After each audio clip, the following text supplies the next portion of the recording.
Okay, Jordan, here's your tutorial. Here is a tire that I'm spinning on the 3/32 axle. Notice the left side, the pointed axle, is on that white piece of ceramic. Important to get it there. I've got a silver pen, and when this thing settles down, what I do is I've already put the mark on there because I know where it's supposed to end up. You can see that silver Sharpie mark on the tire. So that is, if we look at it from the top, that's about where this thing stops. Might be a little bit off. Maybe I'll change my mark slightly. So what that does is that's showing you that the heavy part is at the bottom and the light part is at the top of the tire. So I'm going to make my mark again here. Okay, there's my my silver Sharpie marker. Might have to go to Jerry's Art Supplies to get that. And you can see that I moved the mark so that it's right over the axle. So I'll show you what I do next. Okay, here we are back with what we need, just a pair of scissors. Here's the tire that we've been working on. And I've got this 1/4 inch wide masking tape, but you can get a regular like 3/4 inch wide and just cut it into a small strip. But I kind of like using a about a 1/4 inch wide strip of masking tape, and this is going to be used as a weight to put at the on the top of the wheel. I'm going to cut that piece off so that it makes the top of the wheel heavier. So as you remember, the heavy side of the tire drops to the bottom, and that leaves the light part on the top, and it needs some ballast. So I'm just gonna kind of play it by ear here. Cut a little piece that's maybe about 1/4 by 1/4.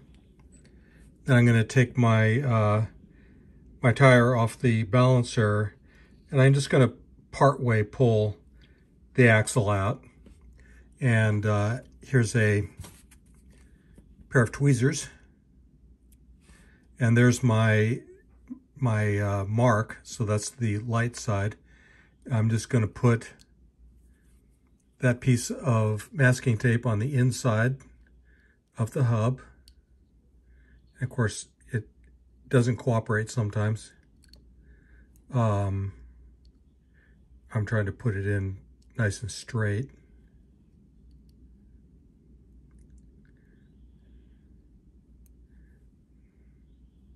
There we go. There it is, and then I'm just going to use my tweezers and kind of rub it so that it really sticks. So there you have it. There's a small piece of tape on the light side. I'm going to push this back in and put it back on the spinner.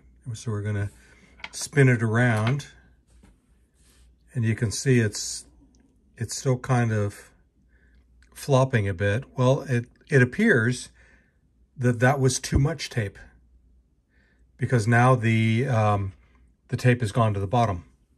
I don't know if you can see that. See the tape? So that's too much tape. This wheel was actually pretty well in balance without using the tape. Anyway, I'm going to pull this piece out with my tweezers, and I'm going to snip it and make it into a piece that's about 1/8 by 1/4, and then I'm going to put that back into our marked spot.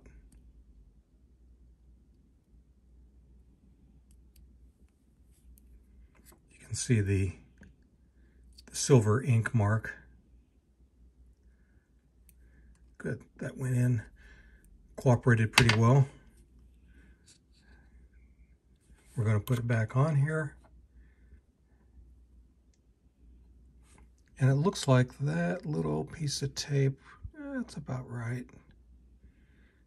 Now Now what's happening is the silver marks are ending up over here on the side. So that means it's really pretty close to balanced. I mean, if you spin it, it will spin for a really long time. And if I was to put this on a car and then hook up my power supply to it and turn it on, I would not feel any vibration coming from an out of balance tire. So this is really pretty close. You know, if you have it spinning and it goes around this many times, that means you've got it really, really close. But let me see if I can get it even closer just for kicks. I'll take that little piece out, and now we're going to make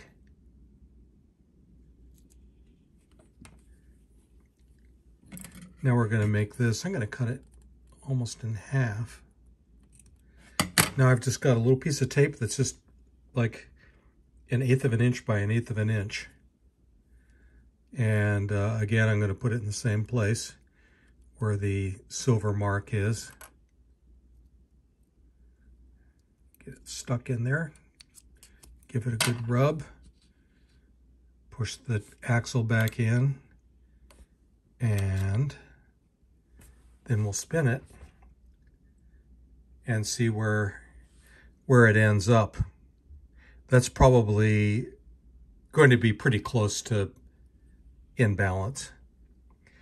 You could spend all day trying to get a tire perfectly in balance, like a armature. I don't think it's necessary. I think before I cut this piece of tape this last time, I really think it was close enough. But maybe now you can see the little silver marks are going around and around. There it is. There it is again. And it's slowing down. Now the silver mark is ending up kind of on the side again. So probably if I cut that tape just a little bit more, it would get closer to perfect. But you know what? I would call this good enough. So I'm going to put that one aside. These tires are going on a Eurosport for somebody in California. Now here's a tire that hasn't been balanced yet. So I'm going to spin it and we'll see where it ends up.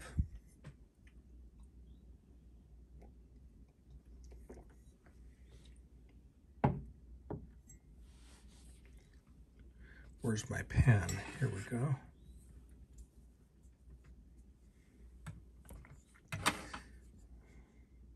Slowing down. Turn this down a bit so you can see better. Zoom in a bit.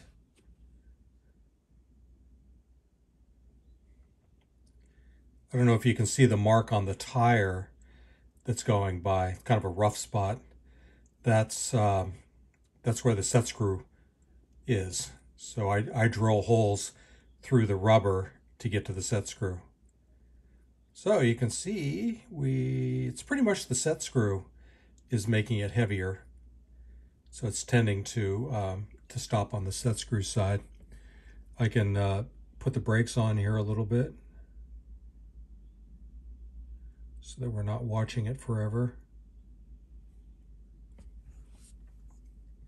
That's pretty close. And I've got my pen ready here. So I'm going to make a mark right there on the top. Now I know that that's my mark is where the light side of the tire is. And I'm just going to go through the same process of, I'll probably start out with like a 1/8 by 1/8 piece of tape. I think that should be enough. But anyway, there you have it. That should give you a good idea of how this thing works. It's really pretty simple.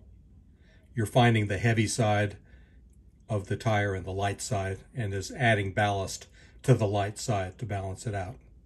Hope you learned something.